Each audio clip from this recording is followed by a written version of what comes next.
Kita memasuki bulan Desember dan saya sadar betul bahwa ini adalah kali terakhir di tahun ini untuk saya berbicara di hadapan saudara-saudara. Dalam kasih dan kemurahan Tuhan, kalau Tuhan izinkan, kita akan berjumpa lagi tahun berikutnya. Hari ini saya akan sharing mengenai arti daripada mengikut Yesus. Waktu kita bilang kita mengikut Yesus, kita harus mengerti apa arti daripada mengikut Yesus. Tapi biasanya kalau dalam bahasa Inggris itu mereka bilang begini, walk with Jesus, berjalan dengan Tuhan. Jadi terserah saudara mau pakai istilah mengikut Tuhan atau berjalan dengan Tuhan. Pada intinya begini, apakah saudara atau kita semua mengerti apa artinya waktu kita mengucapkan kalimat ini, aku mau mengikut Tuhan? Apakah mengikut Tuhan berhenti pada saat kita terima Tuhan, kita menyerahkan hidup kita kepada Tuhan, dan waktu Tuhan itu tinggal dalam hati kita, stop di situ, kita nggak bikin apa-apa lagi sampai Tuhan datang? Apakah seperti itu? Kita akan melihat bagaimana Tuhan memanggil murid-murid pertamanya. Waktu itu belum ada lagu yang bisa mengobarkan semangat kita seperti sekarang ini. Kalau sekarang kan waktu orang dibaptis atau dipanggil, terus sambil dibaptis kita mulai nyanyi, I have decided to follow Jesus. I have decided to follow Jesus. I have decided to follow Jesus. No turning back. No turning back. Nah, kita nyanyi lagu itu, apakah berhenti sampai di situ? Kadang-kadang kita sampai nangis mengikuti Yesus, tapi setelah itu apakah pengikutan kita kepada Yesus atau perjalanan kita bersama dengan Yesus adalah perjalanan yang betul-betul menyatakan bahwa kita berjalan dengan Yesus? Sebelum itu, kita baca di Matius pasalnya yang keempat, ayat 18 sampai 22. Matius pasalnya yang keempat, ayat 18 sampai ayatnya yang ke-22. Jadi saya akan bacakan, saudara ikuti pembacaan ini. Dan ketika Yesus sedang berjalan menyusur Danau Galilea, ia melihat dua orang bersaudara, yaitu Simon dan Petrus dan Andreas. Simon yang disebut Petrus dan Andreas saudaranya. Mereka sedang menebarkan jala di danau, sebab mereka penjala ikan. Yesus berkata kepada mereka, mari ikutlah aku, dan kamu akan kujadikan penjala manusia. Lalu mereka pun segera meninggalkan jalannya dan mengikut dia. Dan setelah Yesus pergi dari sana, dilihatnya pula dua orang bersaudara, yaitu Yakobus anak Zebedeus dan Yohanes saudaranya, bersama ayah mereka Zebedeus sedang membereskan jala di dalam perahu. Yesus memanggil mereka dan mereka segera meninggalkan perahu serta ayahnya. Ada kalimat, mereka segera meninggalkan perahu serta ayahnya lalu mengikut dia. Dari ayat yang kita baca tadi, ada ayat 18 sampai 22, itu 4 ayat. Saya bisa mengambil beberapa poin atau beberapa kesimpulan bagaimana sebenarnya mengikut Yesus. Apa yang Yesus mau waktu dia panggil kita. Kita bisa lihat dari pola pengajaran Yesus, cara hidup Yesus waktu dia memanggil murid-muridnya pertama kali. Hal pertama yang ingin saya ingin saudara untuk lihat di sini adalah waktu kita mengikut Yesus, itu artinya hal pertama, kita hidup dalam hidup kekristenan yang aktif. Perhatikan ini, waktu Yesus panggil kita, Yesus mau kita hidup dalam kekristenan yang aktif, bukan kekristenan yang pasif. Kenapa saya bilang begitu? Karena Yesus dalam menjalani 3,5 tahun pelayanannya bersama dengan murid-muridnya, dia menjalani satu kehidupan, dia memberikan satu contoh kehidupan yang aktif. Aktif bagaimana? Salah satu contoh, estimasi daripada penyelidik Alkitab, teolog-teolog, mereka melihat bahwa Yesus dalam masa hidupnya itu kurang lebih berjalan sekitar, saya catat di sini, saya nggak hafal, sekitar 3.150 miles. Itu berjalan 3,5 tahun dalam perjalanan hidupnya. Atau kalau kita konversi ke kilometer, karena kita pakai kilometer, itu sekitar 5.000 kilometer, 3,5 tahun. Itu bisa kita hitung berjalan dari kota Banda Aceh sampai kota Ambon. Itu kurang lebih 5.000 kilometer. Di situ ada yang pernah jalan Aceh sampai Ambon? Nggak ada. Jadi saya tidak yakin saudara mengerti apa yang saya bilang, tapi saudara bayangkan saya jauhnya. Lihat di Google Map atau pakai sepeda motor, ada Google Map, berapa panjang perjalanan dari Aceh ke Ambon. Nah, itu perjalanan Tuhan Yesus menunjukkan gaya hidupnya yang aktif.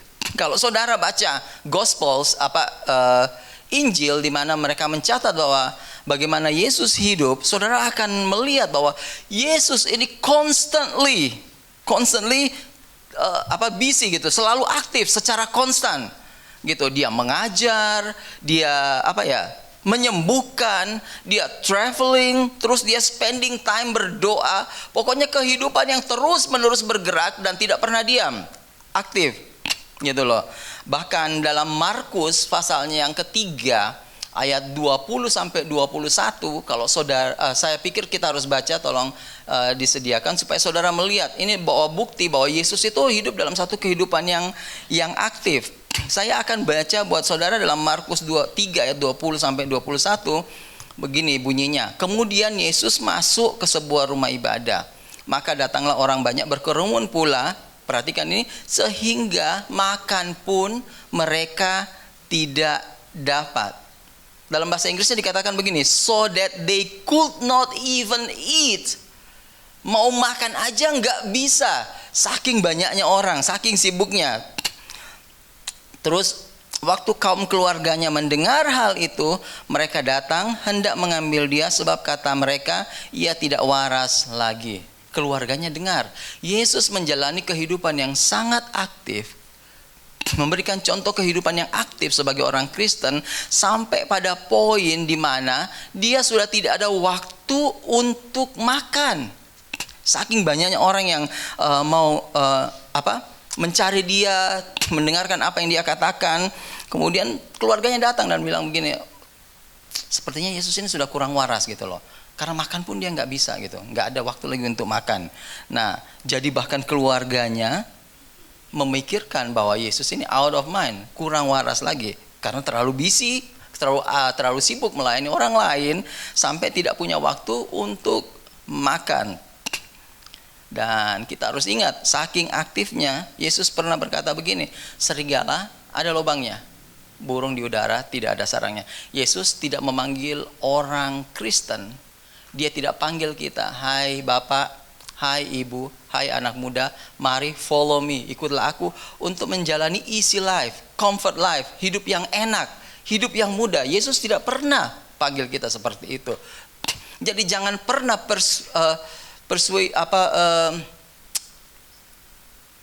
jangan pernah membujuk orang untuk mengikuti Yesus based dengan fakta bahwa dengan teori bahwa kalau kamu ikut Yesus hidupmu akan enak.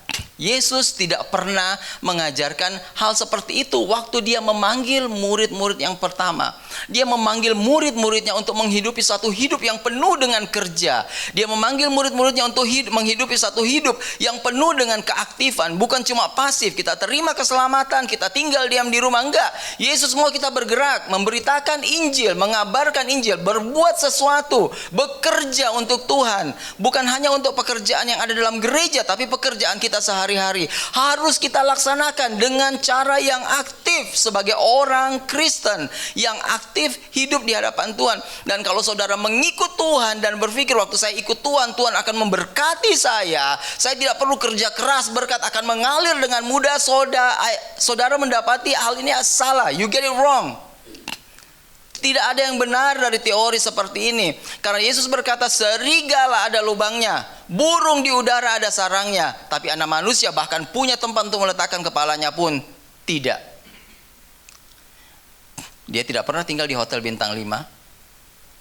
Saya masih lumayan, waktu saya pelayanan ke Malang, biasa ada teman, carikan tempat tinggal.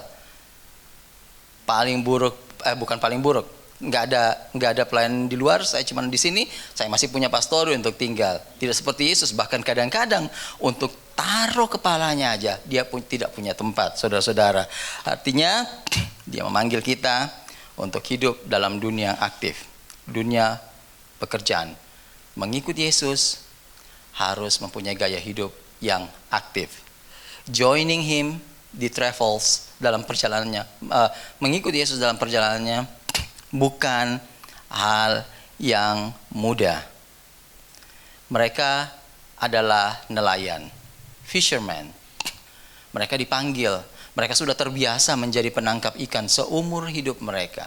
Sampai mereka besar, mereka sudah biasa melakukan itu. Dan mereka dipanggil untuk melayani Tuhan. Yesus tidak memanggil mereka dan berkata, follow me and you will have a life of ease.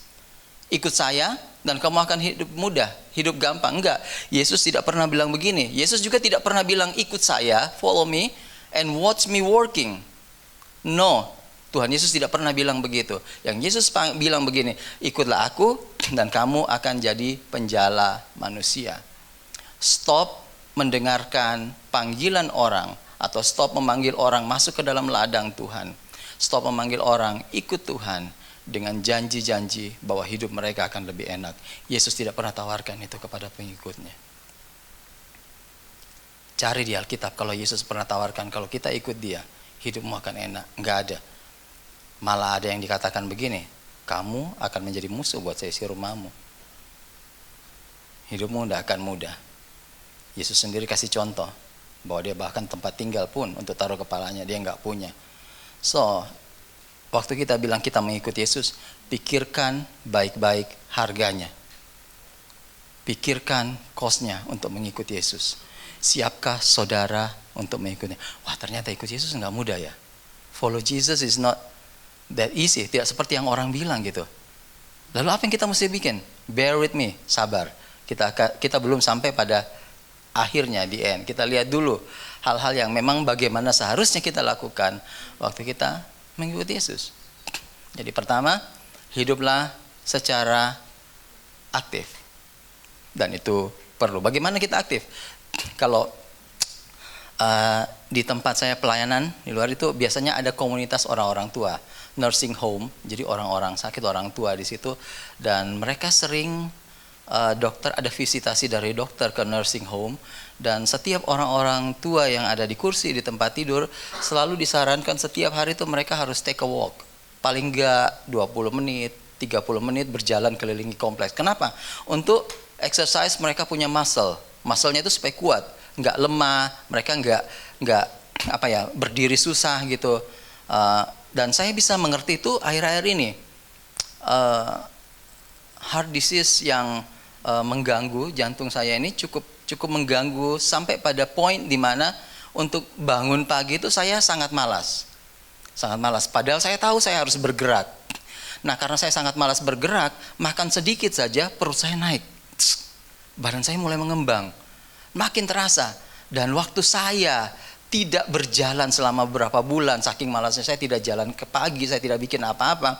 Waktu saya mulai lagi berjalan, kaki saya seperti lemas sekali, tidak terbiasa. Terus saya tanya, kenapa ya kira-kira ya? Saya mulai searching sendiri, saya pikir dan saya tanya teman-teman, dokter, mereka bilang ya karena muscle-nya ototnya lemah. Kita nggak pernah mengaktifkan otot kita, melatih otot kita secara aktif. Saya tidak pernah melakukan itu. Akibatnya, saya sendiri merasakan akibatnya. Untuk melakukan hal sederhana saja, itu butuh effort yang luar biasa. Untuk berdiri dari lantai itu sesuatu yang luar biasa buat saya. Kalau saya habis duduk berdiri itu, wah, tidak seperti waktu masa-masa saya masih 20 tahun. Saya bisa lompat, saya bisa putar, saya bisa segala macam gitu, saudara-saudara.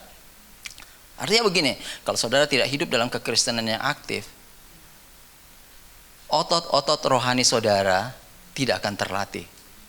Waktu saudara mau bikin sesuatu yang berhubungan dengan alam rohani, saudara akan mengalami kekakuan. Saudara tidak akan luas melakukannya. Disuruh berdoa nggak bisa, disuruh tumpang tangan ke orang sakit nggak bisa. Waktu mau besuk orang lain nggak mau. Kenapa? Karena otot-ototnya tidak dilatih. Saudara tidak menghidupi kehidupan kekristenan secara aktif. Jadi hal pertama yang saudara harus ingat waktu saudara bilang I will walk with Jesus, saya mau mengikut Yesus, saya mau follow dia, saya mau ikut dia. Artinya saudara harus melihat konsekuensinya bahwa saudara harus menghidupi kekristenan saudara secara aktif. Lalu hal yang kedua yang Tuhan minta dari pelajaran ini, waktu kita mengikut Yesus, apa yang terjadi? Di ayat yang kalimat terakhir di ayat yang kita baca tadi di Matius pasal 4 ayat 20, Matius pasal 4 ayat 18 sampai 22, di situ ada kalimat dalam bahasa Inggris yang saya tertarik sekali. Dikatakan di sini di bagian terakhirnya, Yesus memanggil mereka dan mereka segera meninggalkan perahu serta ayahnya lalu mengikuti Yesus. Nah, saya tertarik gini, immediately they left their boat. Jadi pada saat itu juga, sesegera itu juga, immediately. Jadi nggak nunggu berapa lama, nggak nunggu mereka berpikir dulu, tapi immediately. As soon as Jesus said, follow me, setelah Yesus keluarkan kata, ikut saya, immediately saat itu juga mereka ganti semua haluan mereka. Mereka tinggalkan boatnya, mereka tinggalkan ayahnya, dan mereka mengikut Yesus. Nah, lalu apa yang mau kita ambil di sini? Apa artinya? Mengikut Yesus artinya adalah kita belajar untuk berjalan searah dengan Yesus. Pergi kemana Yesus pergi. Waktu kita merespon panggilan Yesus, oke Tuhan, saya akan ikut Tuhan, tetapi kita tetap tinggal di pekerjaan kita. Anak-anak ini laki-laki ini tetap tinggal di boat mereka tetap bersihkan jalan mereka sementara Yesus menuju ke sebelah sana. Itu bukan namanya berjalan bersama-sama. Bukan berjalan pada direction yang sama, pada arah yang sama.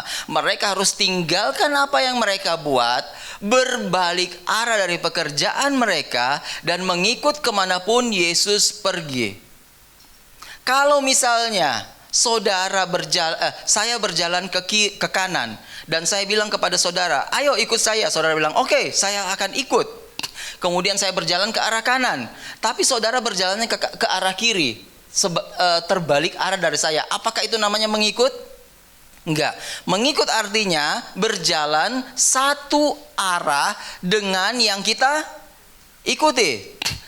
Walk with the same direction. Jadi waktu kita mengikut Yesus, kita harus jalan searah dengan Yesus. Immediately. Jadi panggilannya sudah diset. Rencananya sudah diatur. Kemudian dia memanggil murid-muridnya untuk mengikut dia. Itu artinya bahwa hidup kita ini harus kita rubah. Kita tidak boleh mengikuti cara hidup kita yang lama. Kalau dulu kita mengarah ke kiri, sekarang kita mengarah ke kanan. Seperti itu. Seperti lagunya lain dulu, lain sekarang, kini ku hidup di dalam Tuhan. Jadi waktu kita mengikut Tuhan, semua cara hidup kita, semua kelakuan kita harus berubah dari cara yang lama mengikuti cara yang Yesus ajarkan kepada kita. Itu namanya mengikuti. Jadi berjalan dengan Yesus, walking with Jesus requires change. Untuk jalan dengan Yesus, hidup harus berubah. Kalau hidup saudara tidak berubah, saudara tidak sedang berjalan dengan Yesus. Apa yang kita perlu ubah? Ya, cara kita hidup. Dosa kita harus kita serahkan ke Yesus. Kalau orang bilang mengikut Yesus tapi dia tetap senang. Ada orang bilang, saya mau ikut Yesus, kaki sebelah saya di gereja. Sebelah kakinya tetap ada pada cara-cara dunia.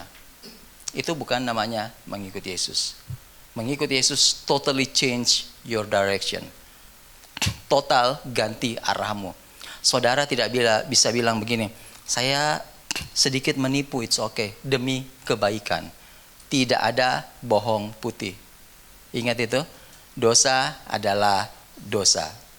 Kita tidak usah berusaha memperbaharui atau membuat Taurat yang baru, mengatakan bahwa ini dosa yang putih, dosa yang disenangi oleh Tuhan. Banyak orang pakai contoh Rahab waktu dia berbohong kepada siapa ya? Saya lupa, Rahab bohong sama saya. Ada mata-mata Israel, mereka masuk ke Yeriko. Maafkan orang tua ini, saya lupa. Tapi mereka masuk ke, ceritanya saya tahu, Yeriko. Dan mata-mata musuh ternyata jauh lebih canggih. Mereka tahu ada mata-mata dari Israel, dikejarlah mereka. Hukumannya pasti mati. Tapi Rahab ini menyembunyikan mereka dan berkata, oh mereka sudah pergi. Nah banyak orang pakai hal seperti ini. Lihat, bohong ini bohong bagus. It's okay untuk berbohong demi keselamatan. Dalam pelajaran teologi kita belajar cukup lama tentang hal itu. Dan saya tidak akan bahas mengenai bohong putih atau bohong. Saya dengar ada yang berdengung ya. Seperti ada lebah masuk.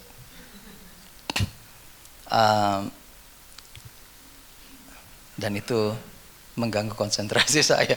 Sekarang saya lupa lagi saya ngomong di mana. Oh ya, Rahab. Ada orang yang pakai itu untuk berbohong. Saudara-saudara, waktu saudara ikut Yesus, saudara harus change direction.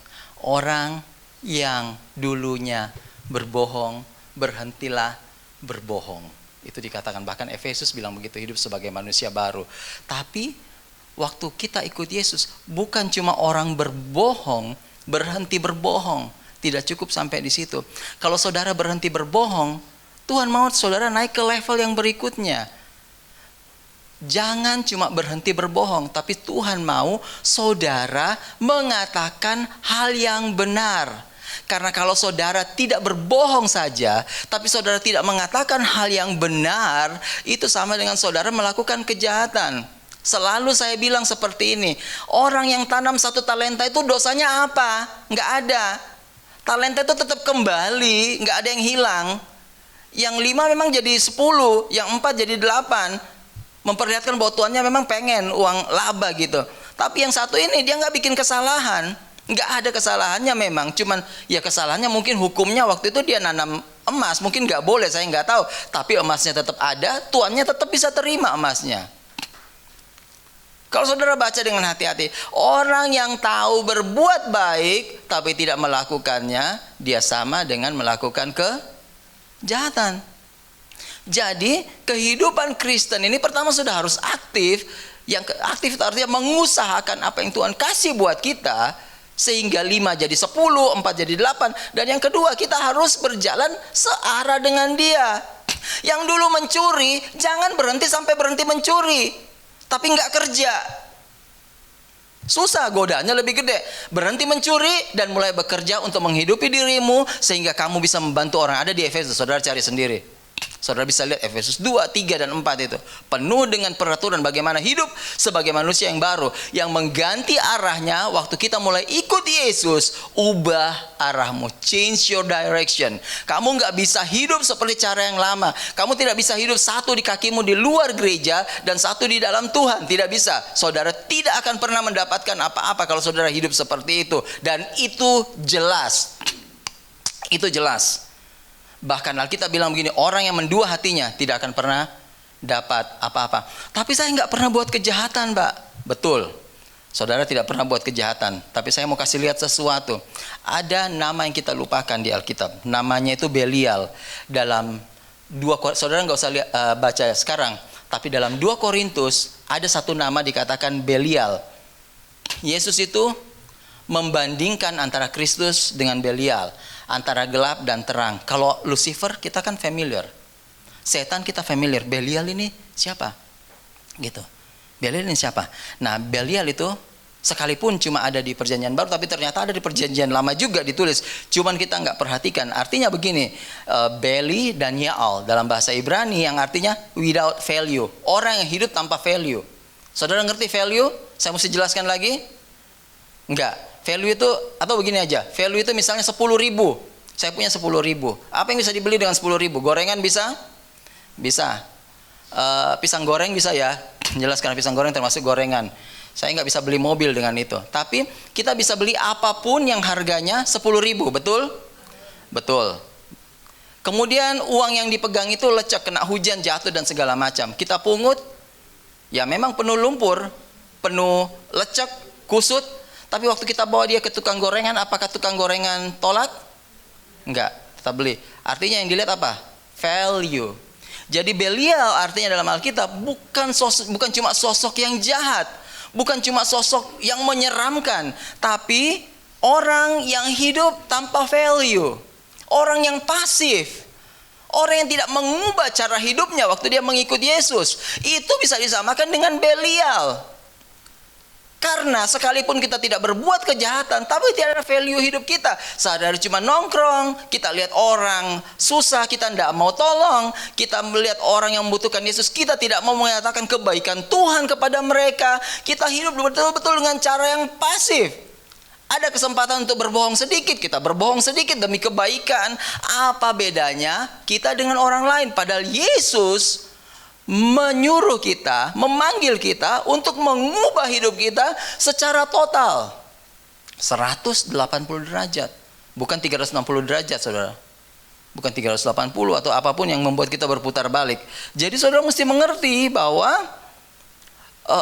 waktu kita dipanggil untuk mengikut Yesus, kita harus aktif. Kita harus rubah cara hidup kita. Kita harus rubah the way we live. Jadi saudara-saudara, kita nggak bisa menghidupi diri kita dengan cara yang sama. Kita harus menyerahkan dosa-dosa kita. Kita harus menyerahkan, apalagi yang saya catat di sini, kita harus menyerahkan cara hidup kita. Kalau untuk dicerita yang kita baca tadi, mereka tinggalkan perahunya, mereka tinggalkan ayahnya. Mereka tidak ada atau bergumul di tempat yang sama lagi. Mereka pindah total ke satu tempat di mana Yesus sediakan mereka ladang buat mereka untuk mereka bekerja. Susah ya ikut Yesus ya? Mulai lihat, waduh agak rumit nih. Mungkin kita harus bikin kalkulasi lagi bagaimana supaya bisa ikut Yesus. Atau mungkin saya harus buat kontrak baru, penawaran baru. Tapi itu yang Yesus berikan buat kita.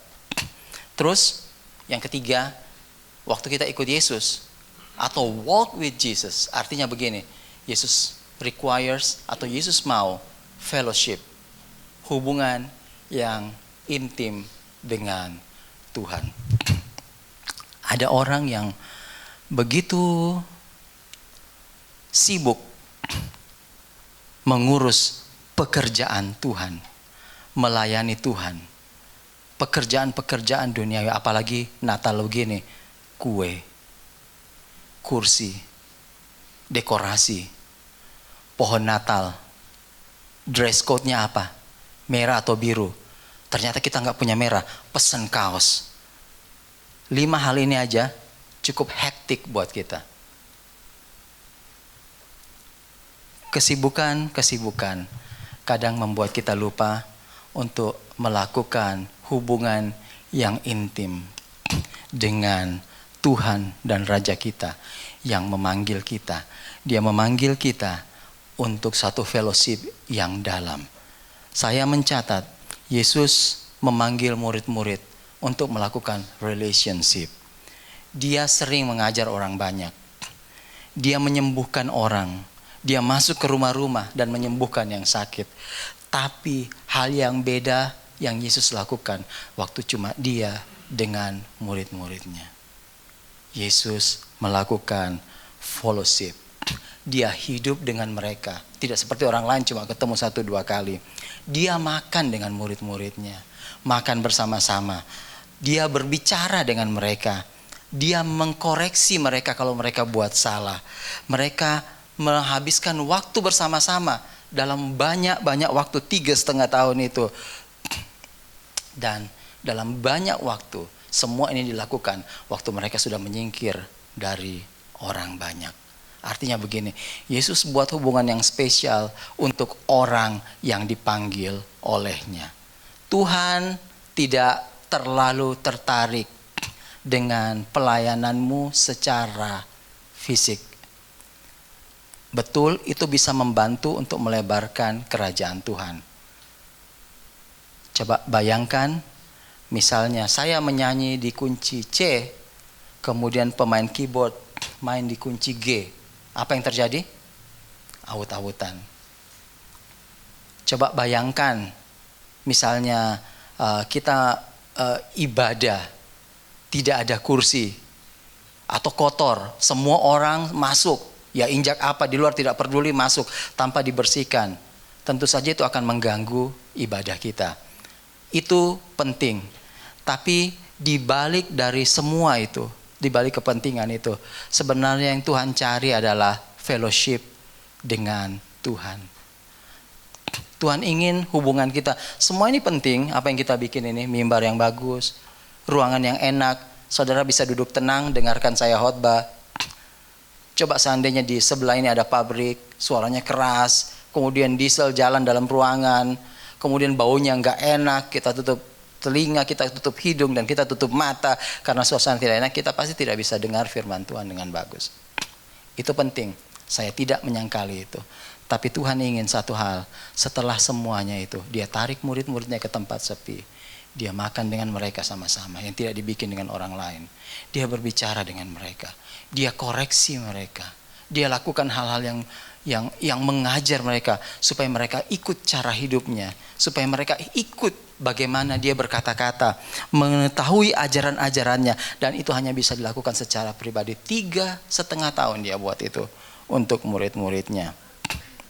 Di Yohanes 6 ayat 3 dikatakan Yesus naik ke gunung dan di sana dia duduk bersama-sama dengan murid-muridnya. Markus 4 ayat 34 dikatakan bahwa dia berbicara kepada murid-muridnya bukan dengan perumpamaan, tapi dia menjelaskan segala sesuatu kepada murid-muridnya. Bahkan di Yohanes 15 ayat 15, Yesus itu consider atau menganggap murid-muridnya sebagai friends, temannya, sahabatnya. Bahkan dalam beberapa hal dia mengatakan bahwa inilah keluargaku, ini saudara-saudaraku. Itulah yang dikatakan oleh Tuhan Yesus mengenai orang yang dipanggil olehnya. Artinya begini, Tuhan menyiratkan kepada kita, Tuhan mengatakan kepada kita semua, waktu dia panggil kita, hal tertinggi yang dia mau adalah datanglah, lakukan fellowship dengan Tuhan. Itu yang lebih penting, karena waktu kita tahu isi hati Tuhan, waktu kita fellowship dengan Tuhan, kita akan bisa mengerti isi hatinya. Kita akan tahu apa yang Tuhan mau tanpa Tuhan perlu teriak-teriak ke kita. Kita akan mengerti. Sama seperti waktu kita fellowship dengan seseorang yang dekat dengan kita. Semakin sering kita berhubungan dengan orang itu, tanpa orang itu mengucapkan satu kata pun, kita mengerti. Kita mengerti apa yang dia mau. Kita mengerti lirikan matanya. Kita mengerti kapan dia marah. Kita mengerti kapan dia senang. Kita tahu apa yang membuat hatinya senang. Kita tahu apa yang membuat dia marah. Sebegitu juga Tuhan mau hubungan kita dengan Tuhan. Sehingga Tuhan tidak perlu mengucapkan apa-apa waktu kita berbuat sesuatu. Kita tahu apakah ini menyenangkan hati Tuhan atau tidak. Kita tahu bagaimana mengikut Tuhan secara benar. Bagaimana harus bertindak sebagai murid yang benar.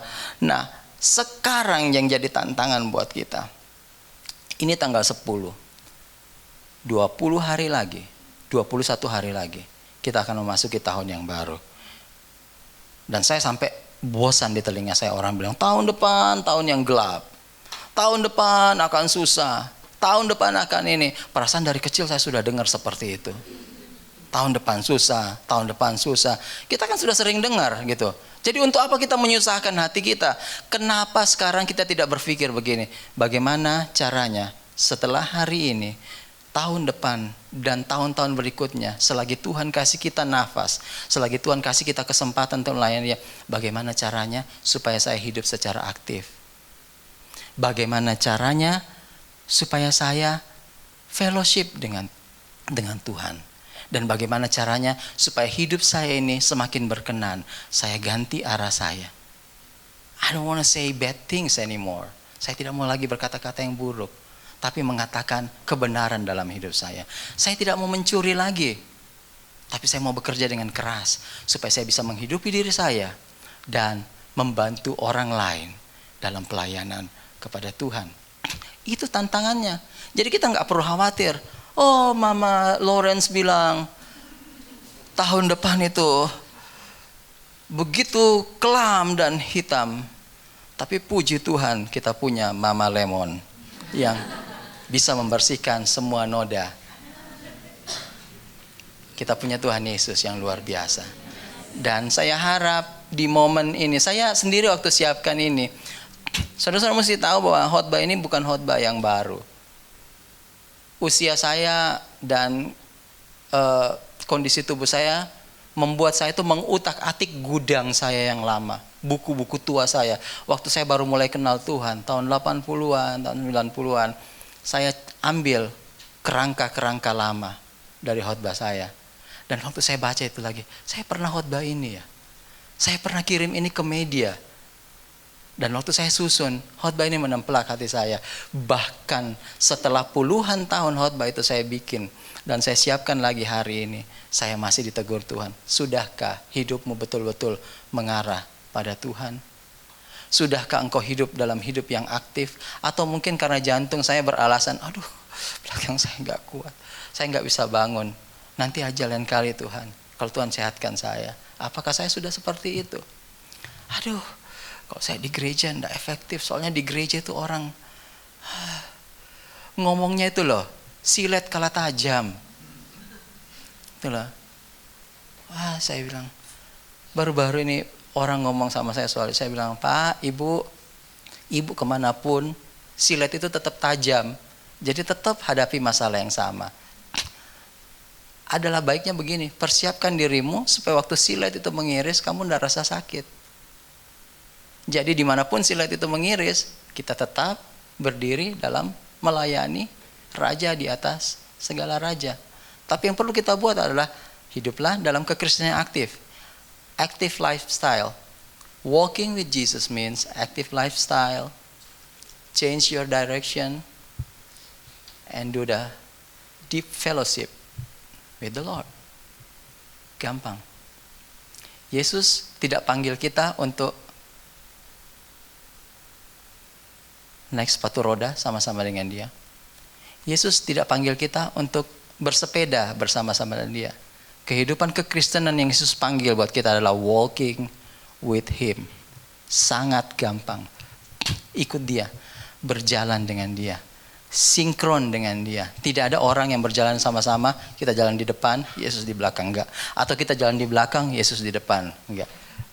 Sinkron artinya jalan. Waktu kita keluar dari sinkronisasi dengan Yesus, jangan seperti Petrus. Petrus bilang begini, kalau ada yang berani saya bunuh orang itu. Jangan pergi ke Yerusalem. Yesus bilang, aku akan ke Yerusalem dan mati. Petrus, dia nggak sinkron dengan Yesus. Dia keluar dan dia bilang, jangan sampai itu terjadi. Kalau orang nggak sinkron dengan Yesus, dia tidak tahu rencana Bapa dan dia mulai melakukan kesalahan. Sampai Yesus bilang begini, hai setan, undurlah daripada aku. Hai setan, kalau orang tidak sinkron, pikiran-pikiran kegelapan, pikiran-pikiran yang jahat akan mulai masuk ke dalam hidup kita. Itulah sebabnya kita harus dalam fellowship yang dalam. Mengertilah apa yang Tuhan mau. Secara sederhana, kekristenan itu tidak rumit. Yang dipanggil buat kita ini berjalan, tidak rumit. Yang bikin rumit siapa? Kita, hati kita yang gampang tersinggung. Karena apa? Karena direction kita belum dirubah. Jadi cara hidup yang lama kita masih, siapa saya? Dia nggak tahu saya nih, berani ngomong tentang saya seperti ini. Saya orang yang paling bermasalah dengan itu.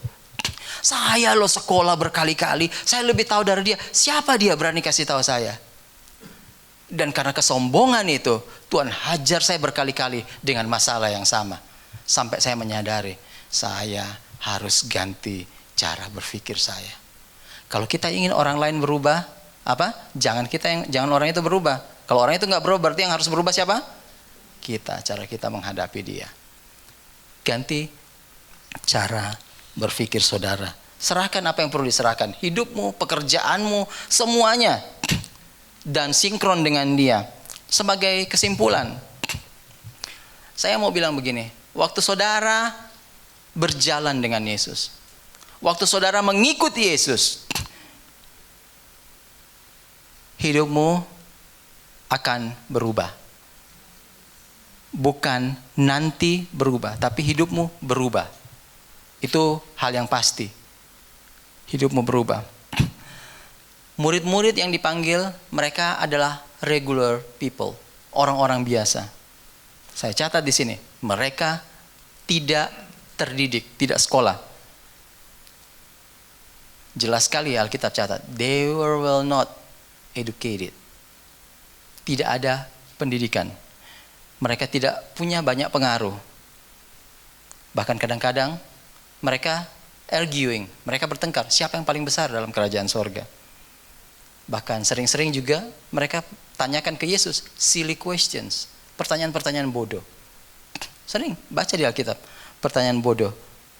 Mereka juga bukan satu grup pendekar yang gagah berani, 12 orang. Seperti 12 samurai, segala macam. Bukan seperti itu, no. Mereka hanya orang-orang biasa. Buktinya, waktu Yesus ditangkap, semuanya lari. Ya betul. Bahkan Petrus yang bersumpah untuk memberikan hidupnya kepada Yesus, justru jadi pengkhianat terbesar. Dia menyangkal Yesus. Bukan cuma 1 kali, bukan cuma 2 kali, 3 kali. Tapi seiring dengan mereka berjalan bersama Yesus, melihat model yang Yesus kasih, hidupnya Yesus, doanya Yesus, pengajarannya Yesus mereka dengar, hidup mereka ditransform. Hidup mereka berubah. Transform itu diambil dari kata apa ya? Seperti kalau kupu-kupu jadi ulat, metamorfosis ya. Betul ya kata saya? Oke. Berarti saya nggak salah. Hidup mereka berubah. Orang yang sama, 4 orang ini, nelayan yang tidak terdidik, orang biasa, tidak punya pengaruh, jadi pilar gereja. Waktu hidup mereka berubah. Bahkan dalam Kisah Para Rasul 4 ayat 13 dikatakan, orang-orang ini heran. Mereka kok orang yang tidak terdidik, tapi mereka bisa melakukan hal yang besar. Dan mereka tahu, dikatakan di sini, and they recognize that they had been with Jesus. Mereka heran, orang yang tidak terdidik, tapi mereka tahu, mereka sadar bahwa orang ini adalah orang-orang yang berjalan dengan Yesus. Kuncinya adalah kita harus bersama Yesus. Simpel kan? Sederhana. Hidup berubah, hidup ditransformasi. Kuncinya apa? Pendidikan yang tinggi, pendidikan bagus. Saya masih sekolah sampai sekarang. Tapi yang paling penting adalah apakah kita menyerahkan hidup kita? Yang 3 tadi. Hidup secara aktif. Terus mengubah arah hidup kita. Dan yang ketiga, fellowship dengan Yesus. Hidupmu pasti berubah total. Saudara tidak bisa tinggal-tinggal diam dan berkata, hati saya dibaharui, hidup saya dibaharui. Tapi saudara tidak aktif. Saudara tidak arahkan hati saudara dengan Yesus. Saudara tidak lakukan fellowship dengan Yesus. Jangan harap ada perubahan dari cara hidup saudara. Saudara tidak akan mengerti bagaimana caranya nice dengan orang. Saudara tidak akan mengerti bagaimana caranya menghormati orang lain. Kalau saudara tidak taruh lifestyle saudara dengan cara yang aktif hidup dalam Tuhan. Karena itu saudara-saudara, Yesus memanggil saudara pagi ini. Ikutlah aku sekali lagi. Saudara bisa tanggapi panggilan ini dengan cara pandang yang baru sekarang. Waktu Tuhan bukakan kebenaran ini buat kita. Saya mau ikut Tuhan, saya mau aktif melayani Tuhan. Saya mau ikut Tuhan, cara-cara lama saya akan ubah. Dan itu berarti saya harus duduk lebih banyak di kaki Tuhan dalam fellowship, mendengarkan suaranya, supaya saya mengerti apa yang Tuhan mau di dalam hidup saya. Dalam bilangan penutup, Keluaran 33 ayat 15 dikatakan begini, jika engkau tidak beserta dengan kami, jangan suruh kami berangkat. Tuhan bilang begini, Musa, suruh orang Israel bongkar itu tenda. Setelah mereka bongkar, nanti saya suruh malaikat jalan di depan mereka. Ikuti itu malaikat. Siapa senang diikuti malaikat? Dijaga. Kita semua senang. Tapi Musa bilang begini, karena dia punya relationship yang dalam dengan Tuhan, dia bilang begini, kalau bukan engkau yang jalan dengan kami, kalau cuma malaikat, jangan suruh kami berjalan. Satu tekad yang bulat. Tuhan, 2024 katanya ndak enak. Tapi kalau bukan Tuhan yang jalan dengan kami, jangan suruh kami jalan. Karena saya harus akui, ke depan ini gelap. Gelap itu menakutkan. Kita nggak ngerti. Kalau kita nggak ngerti, kita lihat semuanya kabur. Dan semua yang kabur menakutkan. Air yang terlalu dalam menakutkan untuk kita terjun. Siapa tahu di bawah ada apa-apa. Sesuatu yang kita tidak tahu menakutkan. Tapi hari ini kita bilang begini, kalau bukan Tuhan yang jalan dengan kami, jangan suruh kami jalan, Tuhan. Karena cuma Tuhan. Dan Musa bilang begini, apakah yang buat kami beda dari bangsa-bangsa lain? Karena engkau berjalan bersama dengan umatmu. Amin. Ada orang yang bikin lagu seperti ini. Bila engkau tak beserta, bisa? Ya. Saudara tahu lagu itu ternyata? Wah, saya sudah bangga, saya pikir cuma saya yang tahu. Ternyata saudara-saudara juga tahu. Ayo kita bangkit berdiri. Kalau saudara tahu dan ada lagunya di sini, itu akan sangat menolong karena saya tahu tok tapi nggak hafal. Jangan terlalu tinggi supaya suara kita tidak kayak tikus kejepit di pintu nanti kalau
Musa loh saudara.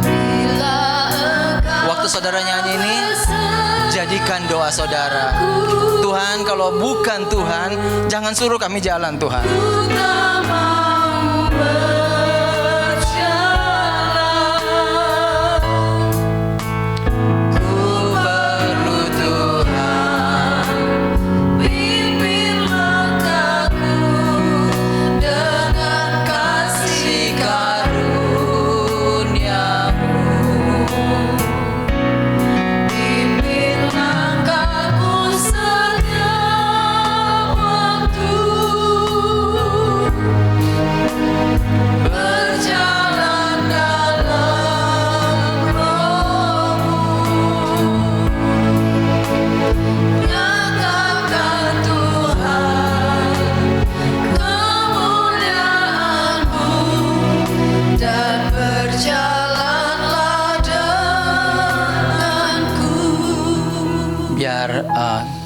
Musik main dengan lembut.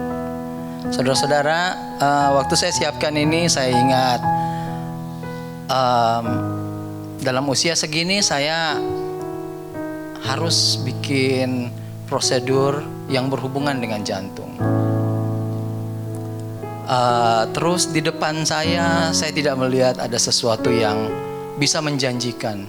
Itulah yang saya bilang, it's okay kalau saudara merasa takut. Itu artinya saudara manusia, saudara bukan malaikat.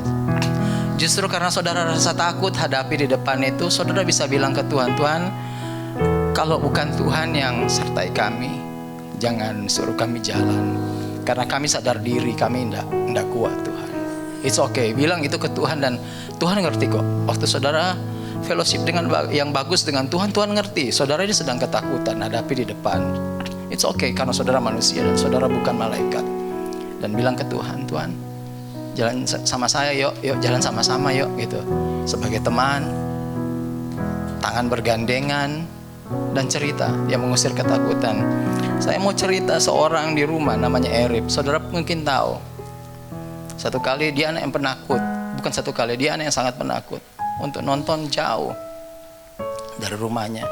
Dia harus pulang lewati tempat yang menyeramkan, hutan, dia lewat kuburan, dan dia selalu ketakutan. Satu kali dia ketiduran waktu nonton di rumah penduduk, dan dia harus pulang sendiri, yang lain sudah pulang, dan dia tidak berani pulang. Tapi waktu dia jalan, dia rasa ada yang dekat dengan dia, ada yang pegang tangannya. Sejak hari itu dia tidak pernah takut. Bahkan tempat paling seram pun masih saya lebih takut daripada dia. Dia jadi orang yang pemberani karena setiap kali dia ingat ada yang pegang tangannya waktu lewat di lembah kekelaman. Bukankah janji Tuhan itu menguatkan kita? Oh, saya tahu penyakit. Saya mengerti ekonomi. Saya mengerti kesusahan. Saya besar di dapur kesengsaraan. Tapi satu hal yang saya mengerti, Tuhanku berjalan denganku. Dan Musa bilang, apa yang buat kami beda dengan orang lain? Karena Tuhan kami berjalan dengan kami. Bila engkau tak besertaku, saya serahkan kepada yang bertugas. Ku tak mau berjalan,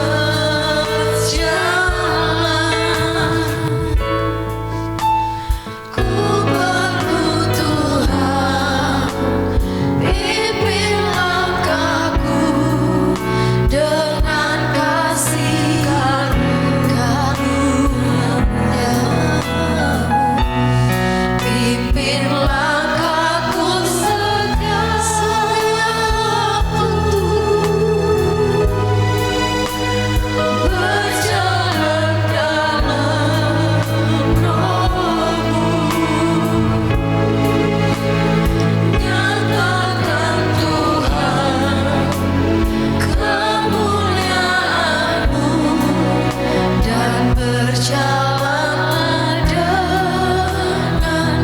Nyatakan Tuhan, nyatakan Tuhan kemuliaan-Mu, dan berjalanlah denganku. Nyatakan Tuhan, nyatakan Tuhan kemuliaan-Mu, dan berjalanlah denganku. Mari kami persilahkan Bapak Ibu untuk duduk kembali. Saya akan membacakan pengumuman.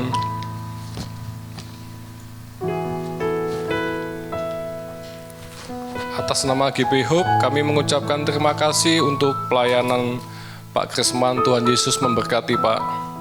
Bagi saudara yang ingin memberikan persembahan, bisa melakukannya setelah ibadah ini selesai. Dan ibadah online dapat diakses nanti sekitar pukul 1 siang dan linknya akan diinformasikan melalui grup Telegram gereja. Untuk membangun keintiman dengan Tuhan, gereja mengajak semua jemaat untuk menyembah Tuhan di rumah masing-masing setiap pukul 8 malam. Saudara bisa mengajak seluruh anggota keluarga untuk terlibat di dalam penyembahan. Dan doa malam tetap diadakan pada hari Rabu pukul 7 malam di Mohon Hadir 15 menit sebelumnya. Kelas pendalaman Alkitab sepanjang bulan Desember ini diberhentikan dulu dan mungkin Januari akan dilanjut kembali. Komsel Dewasa Muda diadakan pada hari Sabtu sekitar pukul 3:30 sore. Mari kami undang Bapak Ibu Saudara sekalian untuk bangkit berdiri. Kita tutup ibadah pagi ini dengan doa. Bapa di dalam surga, terima kasih Tuhan. Engkau sungguh mengasihi kami Tuhan. Bukti kasih-Mu Tuhan, penyertaan-Mu begitu sempurna Tuhan dalam hidup setiap kami. Hingga pagi ini kami dalam keadaan yang baik, boleh berhimpun di tempat ini Tuhan, memuji-Mu, bersyukur padamu dan menyembah-Mu. Makasih buat firman-Mu pagi ini sampaikan oleh hamba-Mu, memberikan tuntunan dan kekuatan bagi setiap kami. Tolong setiap kami Roh Kudus, beri kemampuan kami untuk kami dapat berjalan bersama-Mu sepanjang umur hidup kami. Kami lelah tanpa Engkau Tuhan. Berikan kami iman yang penuh, iman yang kuat, agar kami tetap mengasihi-Mu Tuhan dan setia kepada-Mu Tuhan. Dan kami senantiasa rindu Tuhan, membangun hubungan intim lebih lagi Tuhan dari sebelum-sebelumnya Tuhan. Makasih Bapak, kami berdoa untuk Pak Krisman, bagi beliau lebih lagi Tuhan. Terobosan-terobosan mengalir di dalam hidupnya Tuhan. Kesehatan yang prima, disehatkan secara khusus jantungnya Tuhan.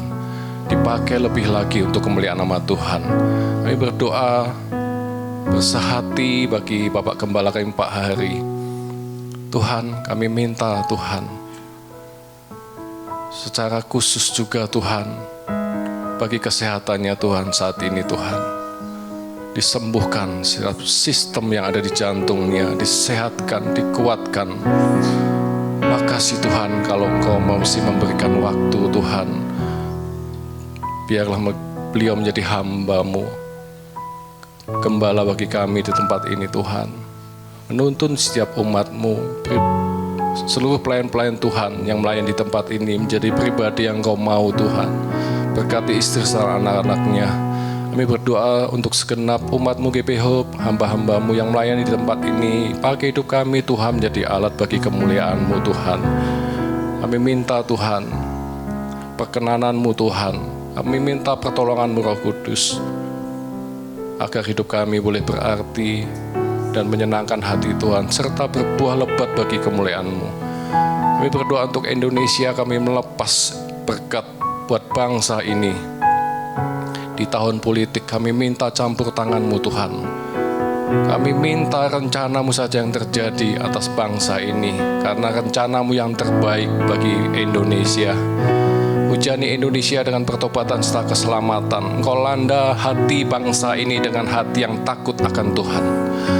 Berkati seluruh pemimpin-pemimpin bangsa ini, dari pusat sampai daerah. Kami minta setiap kebijaksanaan keputusannya membuahkan kesejahteraan bagi seluruh bangsa ini. Terima kasih Tuhan Yesus, kami berdoa buat persembahan kami. Pakai persembahan kami untuk kemuliaan-Mu Tuhan. Sebentar kami boleh pulang, kami akan menerima berkat daripada-Mu. Mari jemaat yang kasih Tuhan, kita angkat tangan kita. Diberkatilah engkau berlimpah-limpah dengan segala yang terbaik dari Allah Bapa, kasih-Nya yang sempurna dalam Yesus Kristus, serta kekuatan, pertolongan dan penghiburan dari Roh Kudus memampukan engkau untuk hidup di dalam segenap kehendak Allah. Kita yang sudah menerima semuanya itu sama-sama kita katakan amin. Tuhan memberkati.